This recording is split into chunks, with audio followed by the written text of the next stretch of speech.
할렐루야.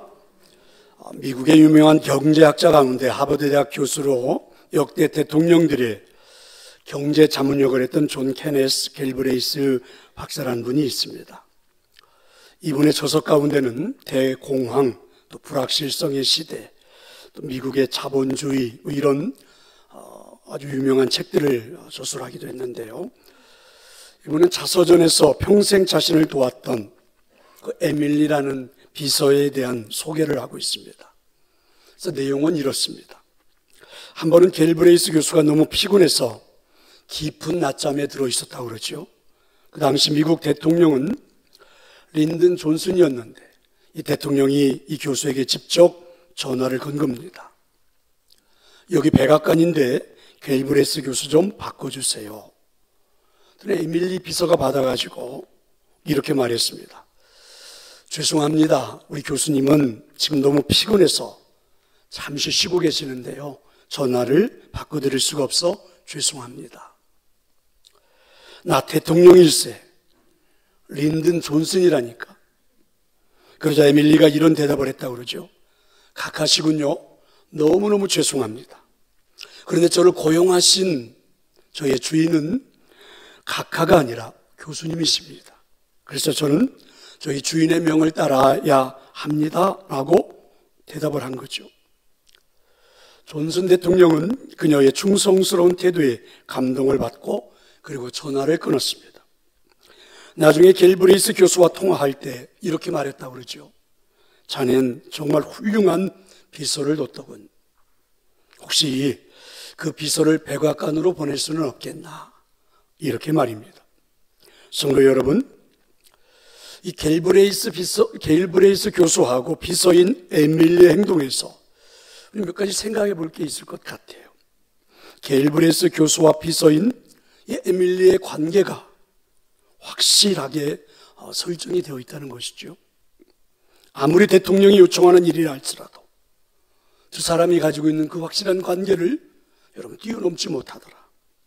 또 하나는 에밀리의 이야기를 듣다가 보면 한 나라의 대통령, 그에게 주어진 권위, 여기에 버금가는 것이 또 하나 존재하고 있다는 거죠.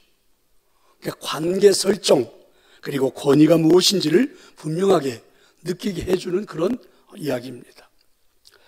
성도 여러분, 지금 우리 동산교회 안에는 이런 확실한 관계가 설정되어 있다고 여러분 생각하십니까? 또한 예수님의 십자가로 세워진 교회인데 이런 권위가 존재한다고 생각하십니까? 오늘 본문에서 사도 바울은 자신과 그리고 고린도 교회 성도들과의 관계가 확실하게 설정이 되어 있다. 그렇게 선포를 하죠. 어떻게 관계가 설정되어 있는 것일까?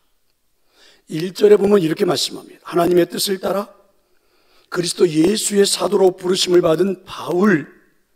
그러니까 바울은 자신을 하나님의 뜻을 따라서 예수 그리스도의 사도로 부르심을 받아서 나는 지금 사도가 되었다. 하나님의 부르심을 통해서 나는 지금 고린도 교회의 목회자, 목사가 되어 사역을 하고 있는 존재다. 이렇게 고백하는 거죠. 설명해 본다면 사실 나는 예수님을 몰랐던 사람, 박해했던 사람, 그래서 여전히 지금도 예수님을 믿는 사람들을 박해하고 싶어서 다메섹이라는 도상으로 성으로 가다가 길거리에서 강한 빛에 쓰러졌고 그래서 음성을 듣고 보니까 그분이 바로 내가 핍박했던 주님이셨잖아요. 그래서 그때 주님이 진정한 메시아임을 알게 되고 주님이 나를 부르시는 것을 체험하게 된 거죠. 나를 사도로, 목회자로, 목사로 부르신 것이죠. 그래서 나는 지금도 이 고린도 교회의 목회자로, 사도로 사역을 하고 있다. 이건 하나님의 부르심이다. 이렇게 고백해요. 그러니까 바울은 자신을 사도로 하나님이 부르신 것처럼, 그러니까 고린도 교회의 목회자로 부르신 것처럼 지금 고린도 교회 안에서 성도들, 신앙생활하는 성도들 또한 하나님이 부르신 것이라 이렇게 고백하는 겁니다. 무슨 말이냐면 하나님이 나를 부르셨듯이 이 자리에 예배하고 있는 모든 성도들을 하나님이 부르셨기에 성도들이 너무너무 존귀하고 소중한 분들이라 이렇게 고백하는 것입니다. 그럼 왜 이런 고백을 하는 걸까? 2절에 보니까 이렇게 되어 있죠. 고린도에 있는 하나님의 교회, 곧 그리스도 예수 안에서 거룩하여지고 성도라 부르심을 받은 자들. 고린도 교회에 다니고 있는 성도들, 고린도 교회를 구성하고 있는 성도들 한 사람 한 사람도 하나님이 다 부르셨다는 거죠. 예수님이 십자가에서 기꺼이 자신의 몸을 내어주면서까지 그들을 구원해서 사랑해서 교인들이 되게 해주신 것, 성도들이 되게 해주신 거라는 겁니다. 그러면서 사도 바울이 이제 말하고자 했던 의도는 이런 거죠. 나도 하나님이 불러서 이 교회의 사도가 되었고, 하나님이 고린도 교회 성도들도 그 십자가의 피로 불러서 함께 성도가 되게 한 것, 이건 하나의 관계를 하나님이 만들어 주신 거다. 형성케 해 주신 거다. 여러분, 비슷한 관계가 아니라 너 하나님 앞에 부름을 받았어? 나하고 좀 비슷한데? 자, 이런 말이 아니라 정확한 관계가 되었다. 우리는 다 같이 하나님의 부르심을 받아. 목회자인 나도, 신앙생활하는 여러분도 동일하게 하나님의, 주님의 그 십자가를 통하여 구원받고 부르심을 받아서, 그래서 우리는 확실한 어떤 믿음의 관계가 형성이 되어 있다는 것입니다. 오늘 말씀을 통해서 저는 깨닫게 된 게 하나 있습니다. 사도 바울은 목자로서 교인들과의 관계를 좀 어떻게 정립하고 싶어 하는 걸까? 예수 그리스도의 사도로 부르심을 입은 바울, 부르심이란 말이죠. 고린도 교회 성도가 된 부르심을 입은 자들, 부르심이죠. 그러니까 지금 이 교회 안에 존재하고 있는 우리 모두는 다 이 부르심이라는 것 하나로, 하나님의 부르심이라는 것 하나로 함께 이 자리에 모여 있고 예배하고 있고 공동체를 이루고 있다라는 것이죠. 하나님의 부르심으로. 그리고 이 하나님의 부르심을 바울은 이렇게 설명하고 싶어 하는 겁니다. 하나님의 은혜라. 하나님의 은혜라. 그러니까 은혜의 관점이 없다면 오늘 이 자리에 우리의 관계는 형성이 될 수가 없다는 것입니다. 생각해보면 부르심은 하나님의 주권적인 행위입니다. 그러니까 우리가 어떤 의지를 가지고 내가 그렇게 하고 싶어서, 그게 아니라는 거죠. 사도 바울이 자신의 의지를 가지고 이방인의 사도가 된 게 아니라 하나님의 주권적인 그 은혜로 자신은 지금 이렇게 사도가 되어 고린도 교회 목회자가 되어 있다는 거죠. 하나님의 은혜로 나는 이 자리에 있다. 분명히 하죠. 반면에 고린도 교회 성도들 또한 하나님의 은혜로 부르심을 받아 함께 지금 교회에 예배하고 있다. 그럼 여러분, 이렇게 하나님의 부르심이라는, 하나님의 은혜라는 것으로 우리가 한 관계가 형성이 되어 있는 것, 이런 걸 믿음의 관계. 그러니까 어떤 것으로도 하나님께서 만들어주신 이 관계를 어떤 것으로도 뗄래야 뗄 수가 없는, 무너뜨릴 수가 없는, 부인할 수가 없는, 이렇게 오늘 관계가 형성이 되어 있다는 것입니다. 그 유기성 목사님이 쓰신 우리 서로 사랑하자라는 책에 보면 이런 한 이야기가 나옵니다. 전라남도 어느 섬마을 학교에 선생님이 부임해 갔습니다. 가서 이제 아이들을 가르치다 보니까 참 난감한 것이 하나 있는데, 그래서 아이들이 너무 욕을 잘해요. 아이들이 입에서 내뱉는 말마다 대부분이 다 욕이에요. 그래서 선생님은 이 아이들에게 어떻게 욕을 좀 안 하게 해줄까 고민하다가 숙제를 내줬습니다. 아이들 전부에게 딱지를 10장씩 내주고, 그리고 지금부터 욕을 하는 아이는, 그래서 앞에 이제 욕을 안 했던 아이가 딱지를 한 장 뺏는 겁니다. 그래서 나중에 이제 딱지 검사를 해가지고 딱지가 많은 아이에게는 욕을 안 했으니까 상을 주고, 딱지가 없는 아이는 벌을 주겠다. 그래 하고 이제 한 달 후에 검사를 하겠다고 했습니다. 학생 중에는 선생님은 매우 좋아하는 아이 하나가 있었어요. 선생님이 너무너무 좋아서 선생님 말씀대로 하고 싶었습니다. 그런데 이 아이는 욕을 안 할 방법이 없어요. 순식간에 튀어나오는 겁니다. 막 입을 틀어막아도 안 되고 자기도 모르게 막 욕이 나오는 거예요. 결국 이 아이는 딱지 10장을 다 뺏겼습니다. 그리고 선생님이 숙제 검사를 하는 날이 됐죠. 어떤 아이는 딱지를요 40장을 가지고 온 거예요. 근데 이 아이는 한 장도 없어요. 선생님이 검사를 한 다음에 40장을 가지고 온 아이에게는 상을 주고 딱지가 없는 아이는 약속대로 벌을 주겠다. 그래서 이제 교무실로 이 아이가 불려갔습니다. 벌을 준다고 했지 또 10대의 종아리를 맞는 거다. 종아리를 걷어 뒤로 돌아서서. 그래서 선생님이 이제 회초리로 이 아이의 종아리를 때리기 시작한 겁니다. 얼마나 세게 때렸던지 3대를 맞았는데 이 아이가 죽을 것 같더래요. 도저히 맞을 수가 없어서 돌아서 가지고 선생님 제발 때리지 마세요. 죽겠어요. 이렇게 말을 한 겁니다. 그리고 이 아이가 선생님의 얼굴을 보는 순간 그래서 선생님이 그 얼굴이 눈물로 범벅이 되어 있는 겁니다. 때리면서 이 선생님이 이놈아 그래도 내가 너를 믿었는데 이놈아 내가 너를 믿었는데 이러면서 울면서 이 아이를 때렸던 거예요. 그래서 이 아이는 다시 등을 돌리고 종아리를 선생님에게 내주면서 선생님 더 때려달라고. 그래서 이 아이가 7대를 다 맞았습니다. 그런데 하나도 안 아팠다고 그래요. 이 아이는 교실로 돌아가서 책상에 엎드려 펑펑 울었습니다. 그리고 마음에 결심했다고 그러죠.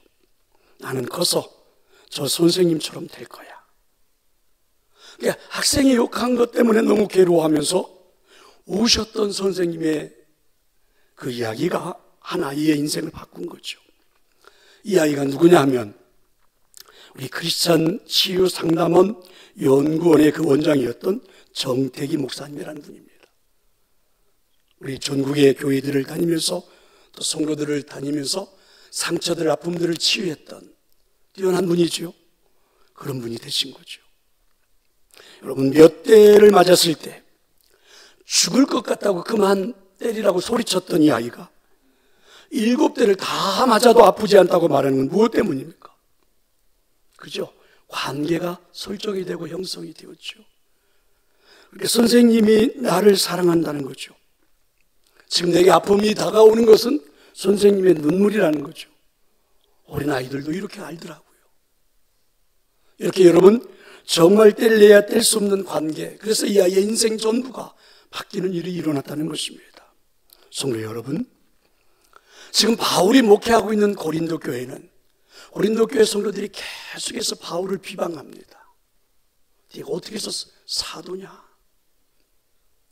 여러분, 그와 같은 성도들이라 할지라도 오늘 바울이 고백하는 거예요. 나도 하나님의 부르심을 받아 이 제단의 목회자가 되었고 여러분들도 하나님의 부르심을 받아 성도가 되었는데 이 관계는 뗄래야 뗄 수 없는 하나님이 만들어주신 그리고 확실한 관계가 설정이 되어 있는데 어떤 것으로도 막을 수가 없다. 그래서 나는 고린도 교인들을 미워할 수가 없다. 이런 고백입니다. 사랑하는 성도 여러분, 우리는 동산교회에서 만나 저와 여러분도 이런 확실한 관계가 된 줄로 믿습니다. 하나님이 부르신 겁니다. 하나님 부르셔서 목사와 성도로, 성도와 성도로, 그리고 여러분 하나님이 부르셔서 장로와 성도로, 안수집사 권사와 성도로, 하나님이 부르셔서 교사와 아이로, 하나님이 부르셔서 목자와 목장의 식구들로, 그러니까 이 안에 있는 저와 여러분은 모두가 다 하나님의 부르심으로 관계가 형성이 된 거죠. 그것도 비슷하게 어설프게가 아니라 확실하게 뗄래야 뗄 수도 없는 분명한 관계로 하나님이 형성시켜 주신 겁니다. 다르게 말해보면 하나님의 부르심 은혜로 저와 여러분은 지금 한 관계를 이루고 설정을 이루고 신앙생활을 하고 있는 거죠. 그럼 여러분 교회 안에 존재하는 모든 관계는 다 확실한 하나님의 부르심, 하나님의 은혜로 된 것입니다.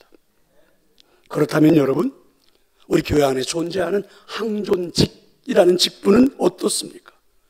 이 또한 마찬가지죠. 하나님의 부르심입니다. 하나님의 부르심. 무슨 말씀입니까? 하나님의 은혜로 세워지는 직분이죠. 인기 투표가 아니라 하나님의 은혜로 세워지는 직분이란 말이죠.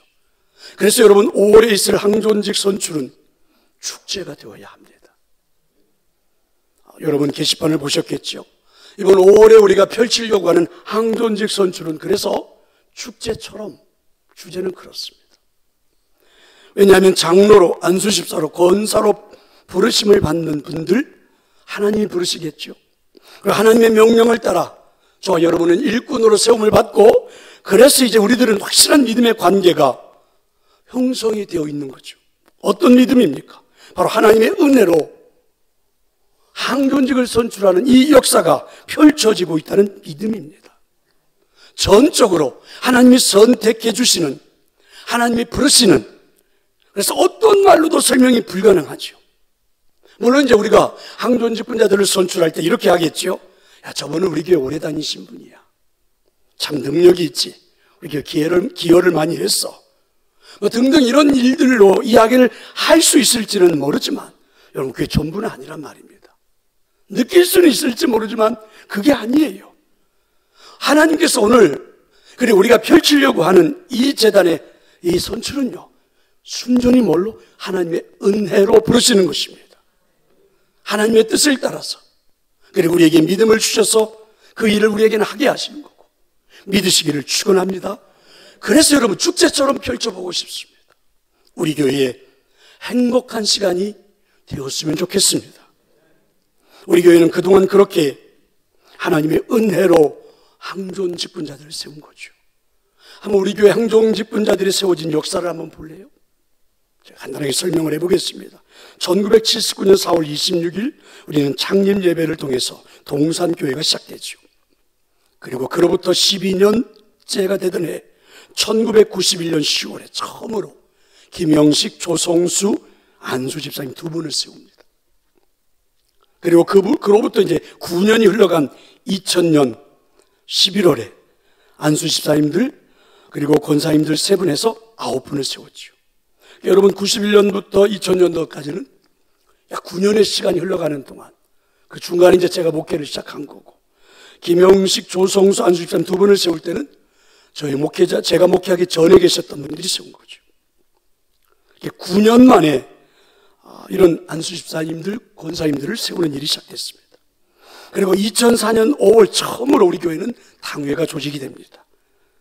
장로로 김영식, 지일환, 양건 장로님 세 분을 세우기도 했지요. 이렇게 해서 이제 당회가 조직이 되어 조직된 교회로 출발을 했습니다. 그리고 2006년 또 우리 교회는 16분의 안수 집사님, 권사님들을 세우게 됐습니다. 그리고 2009년 11월 두 번째로 당회원들이 되는 장로님들 이우근, 박종익, 강환식, 김지석 이렇게 해서 장로님들을 세우고, 또 안수 집사님, 권사님들까지 해서 21분을 세웠습니다. 그리고 2012년 11월에는 안수 집사님들, 권사님들 21분, 2015년 4월에는 세 번째로 당회원들이 되시는 우리 장로님들 신흥식, 명재성, 이응려 이렇게, 그리고 안수 집사님, 권사님과 5분을 세웠습니다. 2019년 4월 네 번째로 당회원들이 되시는 장로 조건희, 김우곤, 김재식 장로님을 세웠고, 그리고 안수 집사님, 권사님 29분을 세웠습니다. 그리고 제일 최근에는 2022년 4월 5번째로 당회원들이 되시는 장로님들 정기택, 김낙관, 천남필 3분을 세웠습니다. 자, 우리 교회가 세워진 이후 12년 만에 처음으로 두 분의 안수 집사님이 세워졌고, 그리고 꽤나 긴 시간 후에 한 9년의 세월이 흐른 다음에 안수 집사님 6분, 권사님 3분이 세워지게 된 거죠. 동산교회가 창립한 이래로 25년 만에 당회가 처음 조직이 되었고, 그리고 이제 지금까지 오는 동안 적어도 2000년 그때부터는 여러분 3년마다, 평균 3년마다 항존직분자들을 세운 겁니다. 우리 교회는 항존직분자들을 세우는 데 있어서 원칙이 있었습니다. 교회에 하나님의 부르심을 받아 섬길 수 있는 일꾼들이 필요할 때, 우리 교회는 정말 일꾼들이 필요로 할 때 세웠던 거죠. 그 말은 다르게 말해보면 우리 교회가 꾸준하게 성장해 왔던 거죠.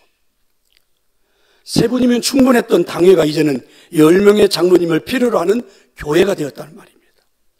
2분으로 충분했던 안수 집사 2분이면 충분했던 교회가 지금은 53명의 한십사 권사님들이 있는데도 부족해서 여러분 10명, 15명 하면 80여 명이 세워져야만 하는 그런 교회가 된 거죠.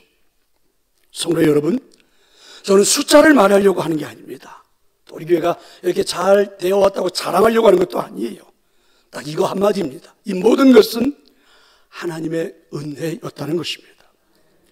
자그마했던 교회가 하나님의 부르심을 받은 지금은 목회자들도 여러분이 되었고 항존 직분자들이 이렇게 많이 필요로 하는 그런 교회가 된 것 충분히 하나님의 은혜였습니다. 하나님의 은혜로 세우신 것입니다. 누구의 손에 의해서가 아닙니다. 하나님이 부르신 거죠. 강권적인 역사가 나타나 이렇게 우리 교회가 세워진 것입니다. 그럼 이번에도 여러분 하나님의 은혜로 세워지기를 소망합니다. 그래서 항존직 선출이 축제가 되어야만 하는 것입니다. 하나님의 부르심이 나타나는 그것도 전적인 하나님의 은혜로 세워지게 될 거라고 저는 확신합니다. 이 하나님의 은혜 가운데 하나님의 부르심으로 세워지는 항존직 선출이 여러분 축제가 되는데 방해하는 어떤 사심도 들어가서는 안 돼요. 이 하나님의 은혜 앞에, 하나님의 이 물결 앞에 자신의 욕심, 자신의 사적인 생각이 들어가서도 안 돼요. 그래서 우리는 축제를 벌이는 마음으로 후보가 되시는 분들은 묵묵히 깊이 묵상하고 기도하고 하나님의 부르심을 위해 준비해야 할 겁니다. 바라기는 축제가 될 줄로 믿습니다. 행복한 시간이 될 줄로 믿습니다. 하나님의 은혜를 체험하는 시간이 될 줄로 믿습니다. 오늘 말씀에서 우리가 또 한 번 더 깊이 묵상해야 하는 것이 또 하나 있습니다. 그것은 부르심에는 하나님의 권위가 주어진다는 거죠. 하나님의 역사가 나타난다는 겁니다. 무슨 말씀일까요? 항존직을 선출하는 이 사역이 축제가 되어야 하는 이유는 바로 이런 이유 때문에 그래요. 여러분, 장로로 부르심을 받는 분들에게는, 안수집사로 권사로 부르심을 받는 분들에게는 지금까지 살아온 인생의 개인적인 공과 실이 존재하겠지요. 하지만 하나님이 부르시는 그 순간 그들이 살아오면서 삶에 가지고 있었던 공이든 실이든 어떤 것들이든지 간에 다 하늘의 권위 속에 파묻히는 겁니다.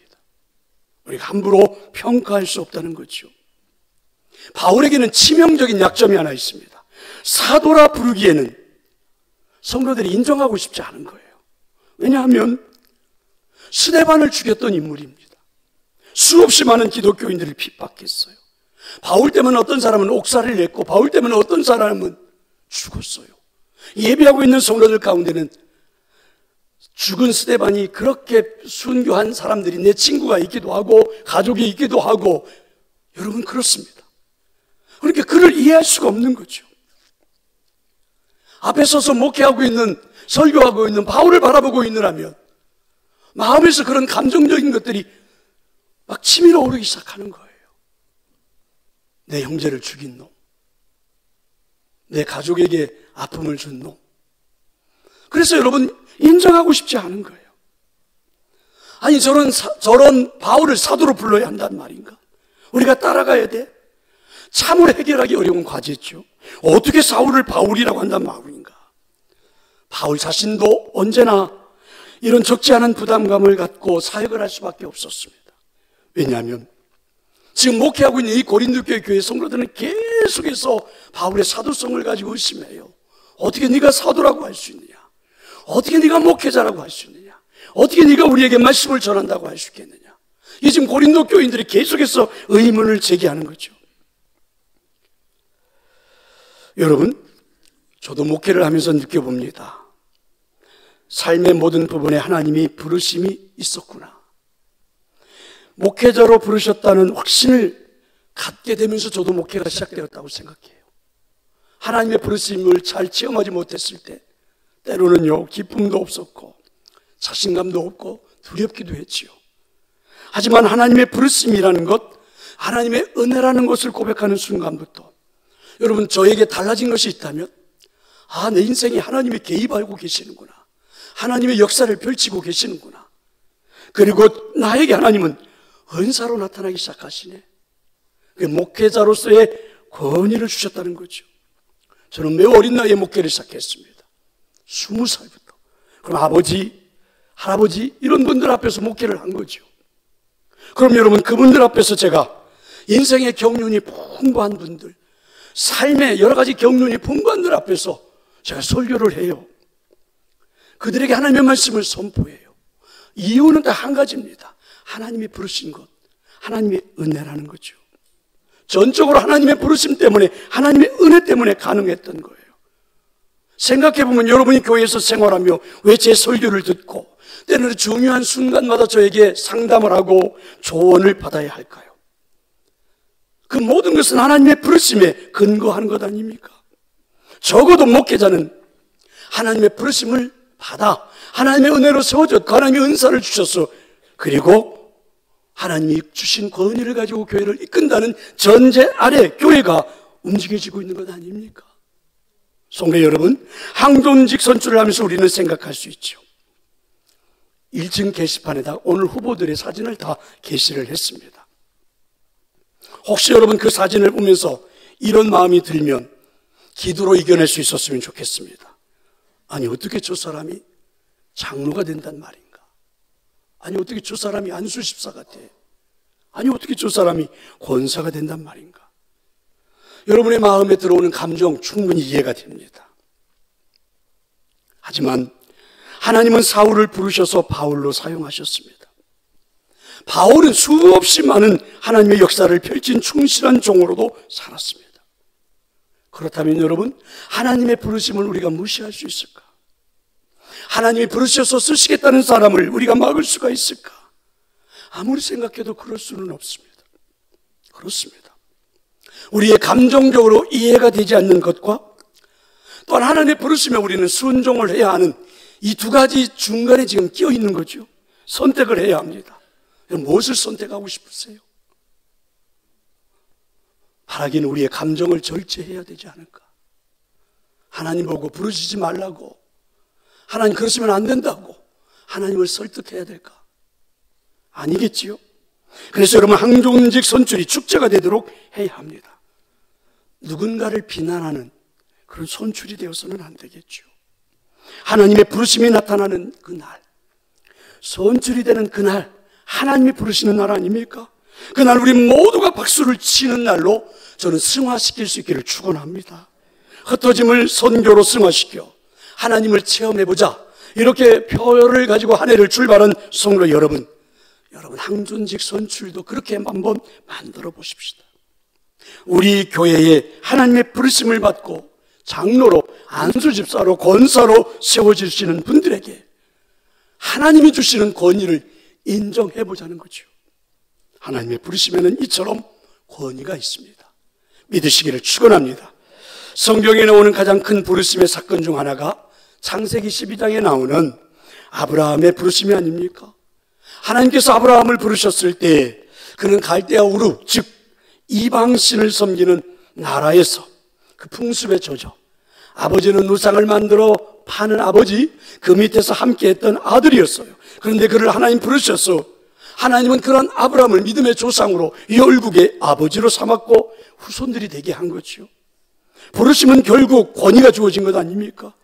여러분, 하나님의 부르심 앞에 누가 아브라함의 치부를 드러낼 수 있단 말입니까? 누가 여러분 아브라함을 부르신 하나님의 그 부르심 앞에, 주어진 권위 앞에 아브라함은 믿음의 조상이 아니라고 반론을 제기할 수 있겠습니까? 우리 모두는 그런 치부가 있음에도 불구하고 여전히 오늘도 우리는 아브라함을 닮고 싶은 첫 번째 인물로 삼지 않습니까? 이런 게 바로 권위가 아니겠습니까? 하나님이 사도 바울을 부르셨을 때 예수 믿는 자들을 핍박하고 죽였던 사람, 하지만 그 사울을 바울로 부르셔서 감당케 하셨고 그 순간부터 그에게는 하늘의 권위가 주어졌고 그 권위를 가지고 사역해서 여러분 이 땅에 이렇게 복음의 역사가 펼쳐지도록 만든 것이 아닙니까? 항존직 후보로 되어 있는 분들도 동일하게 하나님의 부르심을 받는 것입니다. 그리고 이 하나님의 부르심에는 권위도 주어지는 거죠. 우리가 감정적으로 이해되지 않는 치부를 그 사람에 대해 알고 있다고 해도 하나님의 부르심 앞에서는 우리가 인정해 주어야 되잖아요. 그래서 축하해 주고, 그리고 축제처럼 여러분 이 사역을 한번 감당해 보고 싶습니다. 그리고 진행해야 합니다. 믿으시기를 축원합니다. 후보가 되시는 여러분, 하나님의 부르시면은 전적으로 은혜로 이루어지는 겁니다. 여러분의 노력으로 세워지는 게 아닙니다. 굳이 선거운동을 안 하셔도 됩니다. 우리는 세상이 아닙니다. 여러분 그저 그 많은 돈 들여서 밥 사주고 그러지 않으셔도 충분합니다. 그저 우리는 묵묵히 기도하면서 하나님의 은혜가 나에게도 임하기를 소망하고 준비하는 것입니다. 자, 여러분 지금부터 이제 한 달입니다. 우리 한 달을 좀 한번 그렇게 축제처럼 만들어 보십시다. 우리 교회가 정말 행복한 교회처럼. 그래서 여러분 이 일들을 세우는 일들이 행복하게 모든 성도들에게 기쁨으로 잘 감당되어지는, 그래서 우리 교회가 멋지게 하나님께 영광을 돌리는 그런 역사가 있기를 간절히 축원합니다. 이제 찬양을 하려고 합니다.